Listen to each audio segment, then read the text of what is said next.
जय हिंद दोस्तों, आप देख रहे हैं डिजिटल सुमन मार्गदर्शन को। सबसे पहले आपको बता दें कि होम गार्ड के लिए बहुत से लोग इंतजार कर रहे हैं कि कब आएगा। पिछले 6-7 महीना से लोग इंतजार कर रहे हैं कि 15,000 जो वैकेंसी कब आने वाला है। तो मैं बता दूं कि अप्रैल तक निश्चित आएगा, जनवरी से अप्रैल के बीच में आएगा, इसमें कोई शक की बात ही नहीं है।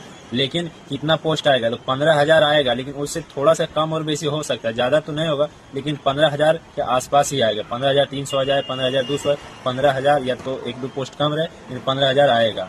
तो होम गार्ड की वैकेंसी निश्चित रूप से अप्रैल के बीच में आएगा। हालांकि ऑफिशियल नोटिफिकेशन जारी अभी तक नहीं हुआ, लेकिन ऑफिस अभी पहुंच गया है कि कौन जिला में कितना रिक्तियां आना है, पदों की संख्या सारा ऊपर चला गया है, बस इंतजार है।